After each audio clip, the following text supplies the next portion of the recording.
Hello students. तो आज हमारा न्यू टॉपिक है क्लासिफिकेशन ऑफ क्रिस्टलाइन सॉलिड। आप सभी को पता है जो लेक्चर 1 वाला वीडियो था, उस लेक्चर 1 वाले वीडियो में मैंने आपको क्रिस्टलाइन सॉलिड और एमॉर्फस सॉलिड इन दोनों के बीच का डिफरेंस पढ़ाया था। क्रिस्टलाइन सॉलिड की सारी जो प्रॉपर्टीज है उसके बारे में मैंने आपको वो लेक्चर 1 वाला जो वीडियो है उसमें मैंने एक्सप्लेन किया था। किसी ने भी अगर वो वीडियो नहीं देखा होगा तो प्लीज चेक इट।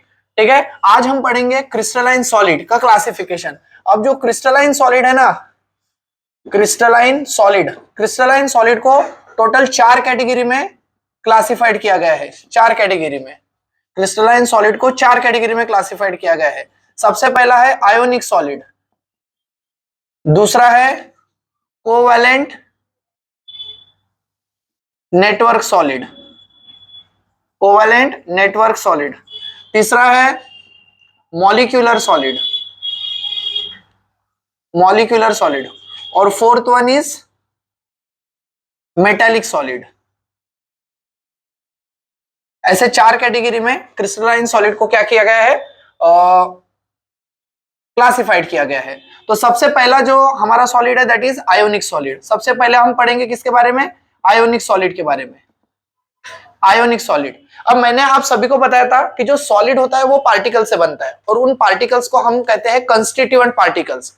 अब ये जो कंस्टिट्यूएंट पार्टिकल्स होते हैं ये एटम्स हो सकते हैं, आयंस हो सकते हैं या मॉलिक्यूल्स हो सकते हैं। मैंने आपको एक्सप्लेन किया था।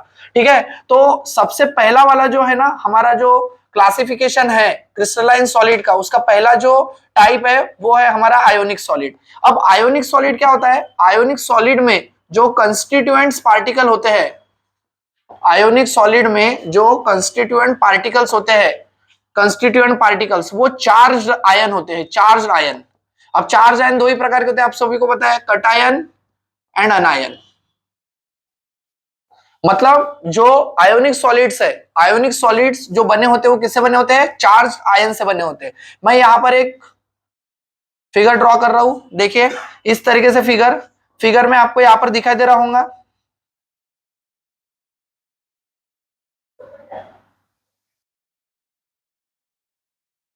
जो कटायन होता है वो साइज में छोटा होता है, अनायन जो होता है वो साइज में बड़ा होता है।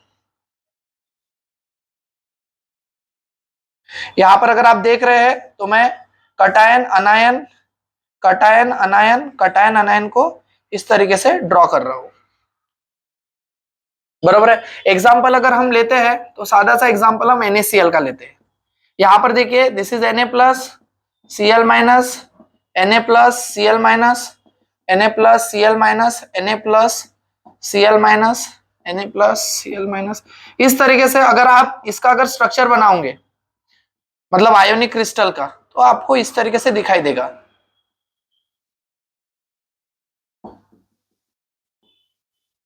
तो यहां पर अगर आप देखोगे थोड़ा सा गौर करके तो आप देखिए यहां पर ये जो क्रिस्टल बना हुआ है NaCl का, जो क्रिस्टल बना हुआ है NaCl का जो क्रिस्टल बना हुआ है ना, उसमें ये जो कंस्टिट्यूएंट पार्टिकल्स है ये क्या है, सबसे पहले तो आयंस है, चार्ज आयन जिनके ऊपर पॉजिटिव और निगेटिव चार्ज है, बरोबर है। अब चार्ज आयन मतलब बोले तो कटायन और अनायन। अब क्या होता है, कटायन और अनायन, यहां पर आयोनिक सॉलिड में क्या होता है, कटायन और अनायन इनके बीच में strong electrostatic force of attraction होता है। कटायन और अनायन, ये कटायन है और ये अनायन है, इनके बीच में strong electrostatic force of attraction होता है। उसके वजह से क्या होता है, जो आयंस है अपोजिटली चार्ज आयन, वो strong electrostatic force of attraction से एक में को क्या करके रखते हैं, बॉन्डेड करके रखते हैं, बॉन्ड करते रखते हैं एकदम। जो बॉन्ड होता है इनके बीच में जो फोर्स ऑफ अट्रैक्शन होता है वो इलेक्ट्रोस्टैटिक फोर्स ऑफ अट्रैक्शन होता है, जिसके वजह से पॉजिटिव कटायन और निगेटिव अनायन ये दोनों एक में को स्ट्रांगली बॉन्डेड होते हैं। हम लिख सकते हैं यहां पर electrostatics forces of attraction between ions. In ions के बीच में strong electrostatic force of attraction होता है।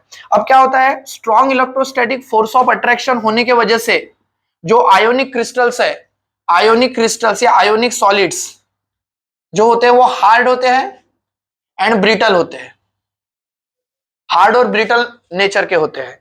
और साथ में ही इनका जो मेल्टिंग पॉइंट भी होता है, मेल्टिंग पॉइंट भी जो होता है वो हाई होता है, मेल्टिंग पॉइंट भी कैसा होता है, हाई होता है इसके वजह से। अब यहां पर देखिए एक बहुत ही इंटरेस्टिंग बोल सकते हैं हम इसको, इंटरेस्टिंग फैक्टर है इनके बारे में, आयोनिक सॉलिड्स के बारे में। क्या होता है सॉलिड स्टेट में, मतलब कौन से स्टेट में, सॉलिड स्टेट में, इन सॉलिड स्टेट, जो in solid state ionic solids are bad conductor of electricity, bad conductor of electricity.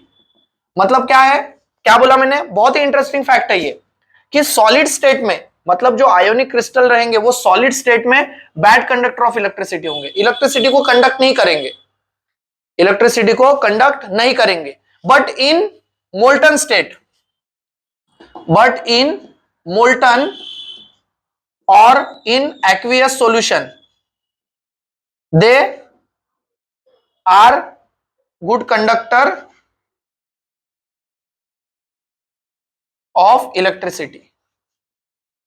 लेकिन क्या होता है कि ये जो होते हैं ना आयोनिक सॉलिड्स जो होते हैं ना, आयोनिक सॉलिड्स जो होते हैं वो अपने सॉलिड स्टेट में अगर रहे, सॉलिड स्टेट में, तो जो आयोनिक सॉलिड्स है वो हीट को कंडक्ट नहीं, सॉरी इलेक्ट्रिसिटी को कंडक्ट नहीं करते। लेकिन मोल्टन स्टेट में या आयोनिक सॉलिड्स को आप पानी में डिसॉल्व करो और उसका सॉल्यूशन बना लो, they become the good conductor of electricity, वो इलेक्ट्रिसिटी के गुड कंडक्टर बन जाते हैं।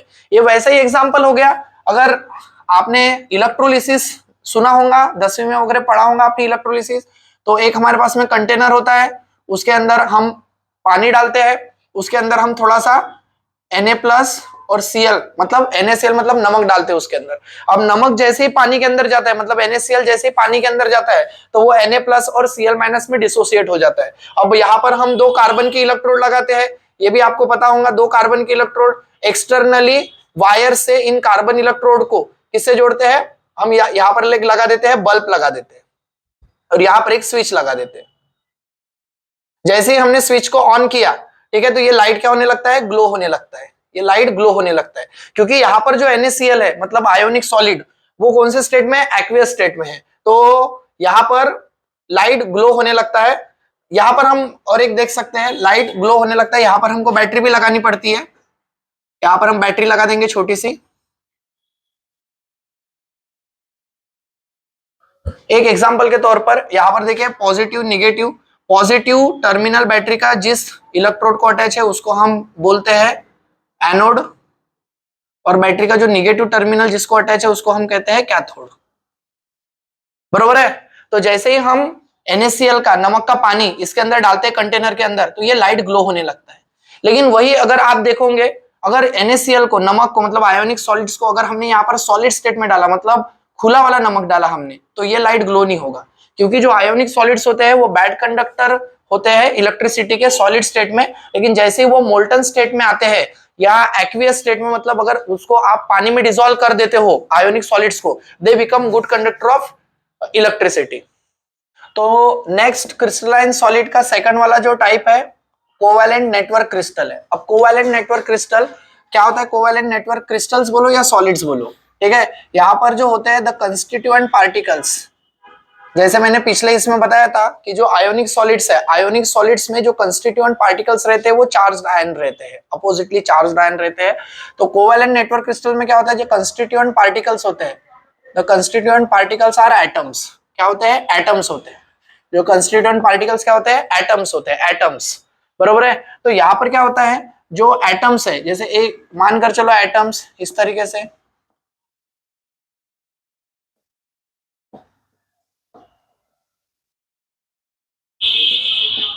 एटम्स एक में के साथ में, एटम्स एक में के साथ में कंटिन्यूअसली बॉन्डेड होते हैं ऐसे, और जिस बॉन्ड से ये बॉन्डेड होते हैं उस बॉन्ड को हम बोलते हैं कोवैलेंट बॉन्ड। ये जो मैं यहाँ पर निकाल रहा हूं जस्ट लाइक अ रिप्रेजेंटेशन है ये एक।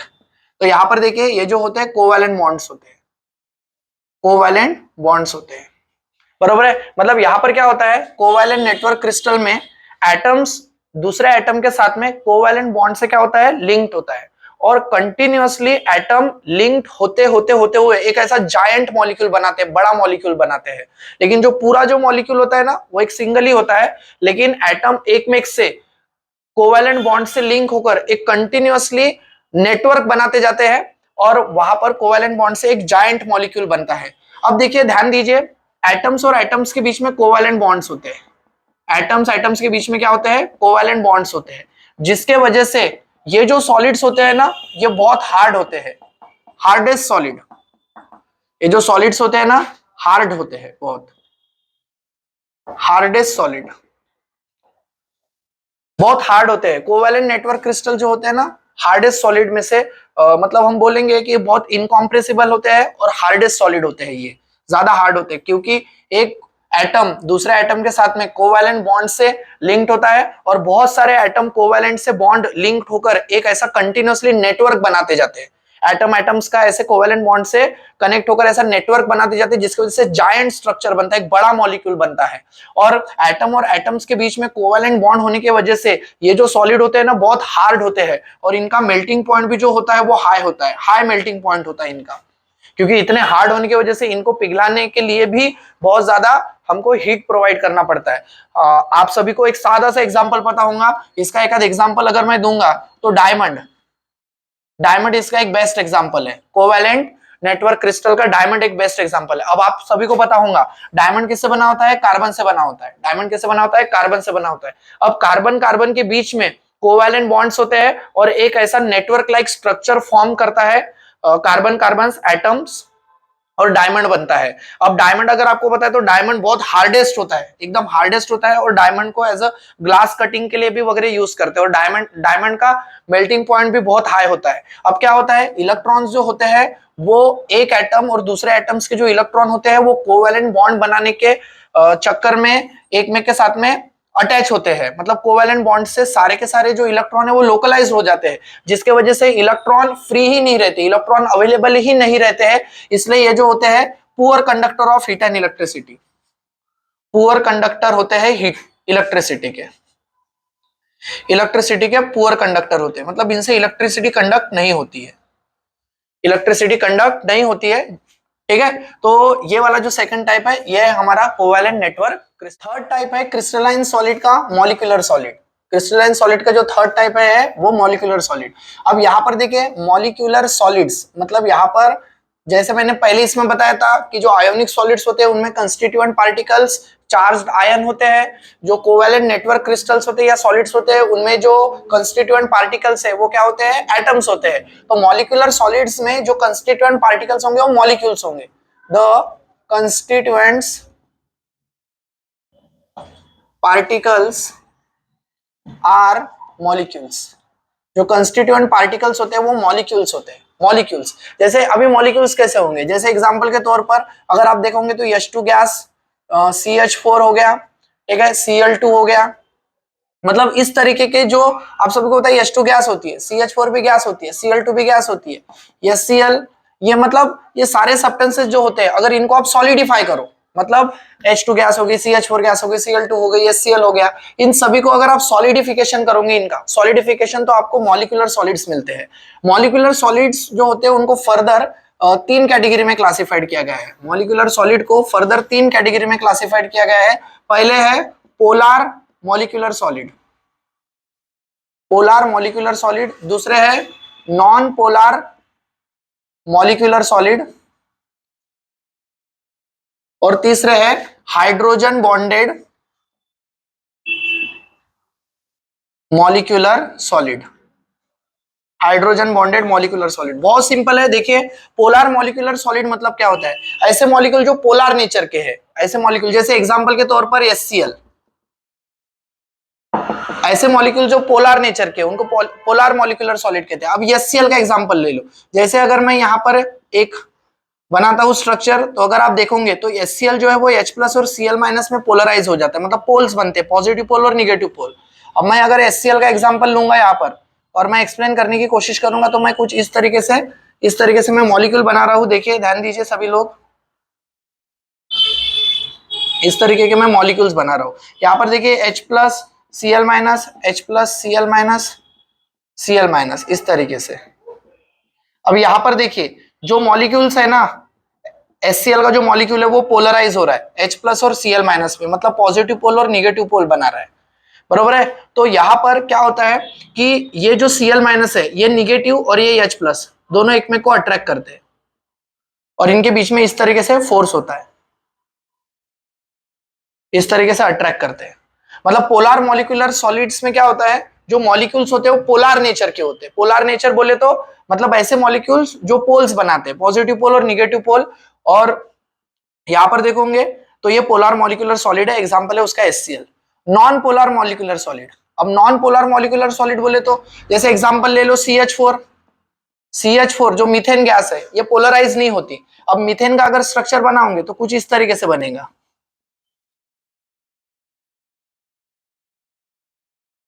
मीथेन के जो मॉलिक्यूल्स है इस तरीके से आपको इस तरीके से दिखेंगे ऐसे। तो यहां पर देखिए ये मीथेन के मॉलिक्यूल है,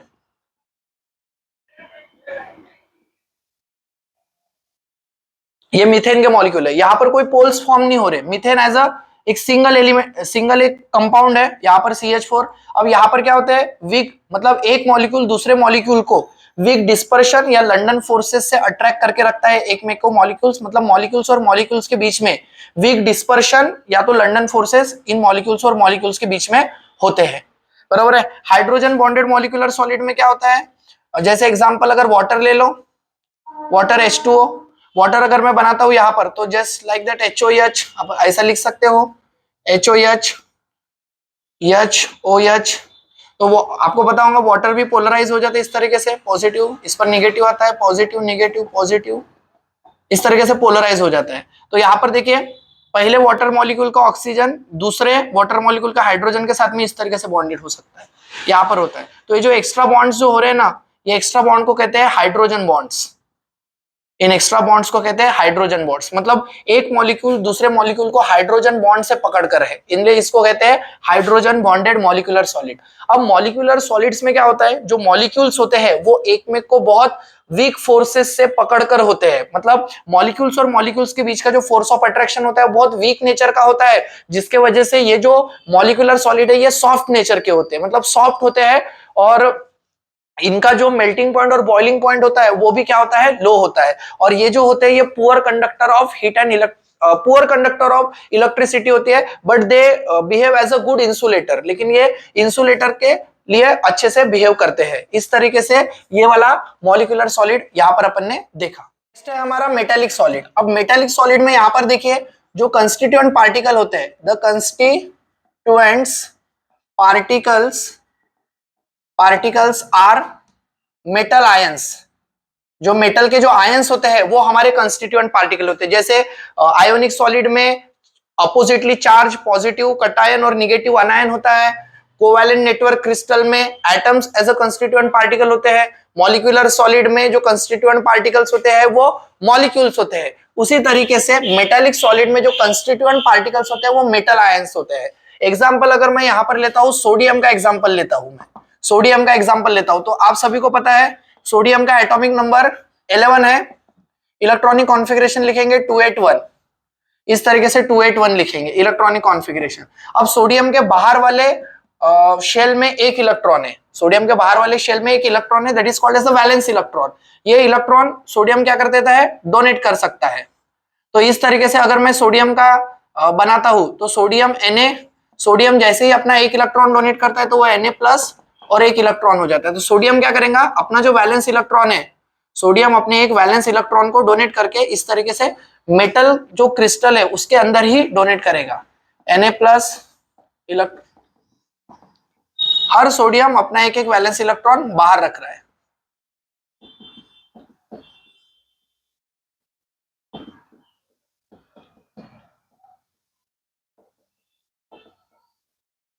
हर सोडियम अपना एक valence electron with in a crystal बाहर निकालकर रख रहा है। और यहां पर अगर आप देखेंगे तो ये जो मेटल आयंस है, ये जो मेटल आयंस है ये देखिए इनके एक एरे बन गए, एरे। और जो इलेक्ट्रॉन्स है, इलेक्ट्रॉन का एक बन गया सी, तो यहां पर सी ऑफ इलेक्ट्रॉन जनरेट हो गया। बराबर है। यहां पर क्या हो गया, सी ऑफ इलेक्ट्रॉन, इलेक्ट्रॉन का एक सी जनरेट हो गया, मतलब एक समुंदर जनरेट हो गया इलेक्ट्रॉन्स का, और उस समुंदर में ये पॉजिटिव जो है मेटल के जो आयंस है वो सिचुएटेड है। अब क्या होता है, ये पॉजिटिव और ये निगेटिव इलेक्ट्रॉन में फोर्स ऑफ अट्रैक्शन होता है,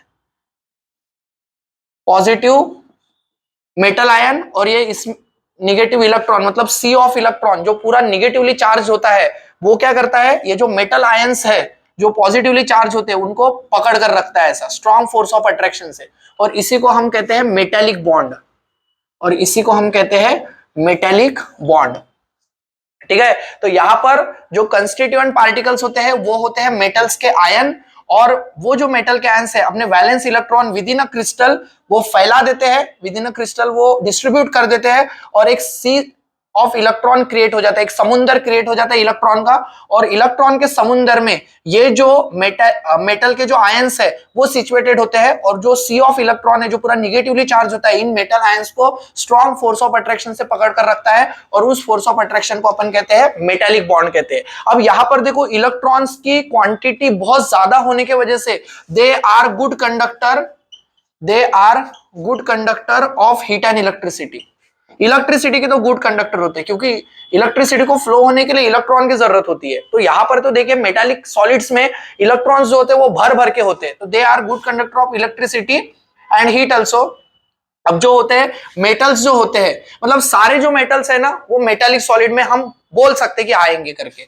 अब जो मेटालिक सॉलिड्स होते हैं, मेटालिक सॉलिड्स आर मेलिएबल होता है, मेलिएबल आप सभी को पता होगा मेलिएबल मतलब क्या होता है, मतलब मेटल को मार मार के, मतलब मेटल को हैमर कर करके मेटल की थिन शीट कवर होती है, थिन शीट में उसको कन्वर्ट कर सकते हैं, बरोबर है। उसके साथ ही मेटल्स या मेटेलिक सॉलिड्स आर डक्टाइल होते हैं, डक्टाइल। अब डक्टाइल बोले तो मतलब मेटल के पास में एक ऐसी प्रॉपर्टी होती है कि मेटल को हम खींच के मतलब बारीक करके एक लंबा ऐसा तार बना सकते हैं, उसको कहते हैं डक्टाइल नेचर। मतलब मेटल से हम तार बना सकते हैं, प्लास्टिक से बना सकते हैं क्या, नहीं बना सकते, मेटल से बना सकते हैं। ठीक है, तो और they are good conductor of heat and electricity also. Examples अगर देखेंगे तो ऑलमोस्टली सोडियम हो गया, पोटेशियम हो गया, लिथियम हो गया, ये सारे मेटालिक सॉलिड्स के बेस्ट एग्जांपल है। यहां पर हमने सारे के सारे सॉलिड्स को, क्रिस्टलाइन सॉलिड के 4 प्रकार थे, ionic solid, covalent network solid, molecular solid और मेटालिक सॉलिड। चारों क्रिस्टलाइन सॉलिड के प्रकारों को हमने पूरा डिस्कस किया है यहाँ पर, और उनको एक एक हमने एक्सप्लेन करके यहाँ पर बताया है। ऐसे ही वीडियोस के लिए आप मेरे चैनल मृणाल सर केमिस्ट्री को सब्सक्राइब कर सकते हो, शेयर कीजिए अपने दोस्तों के साथ में, भरपूर फायदा लीजिए इसका वाला, और अपने दोस्तों को भी दीजिए। Thank you.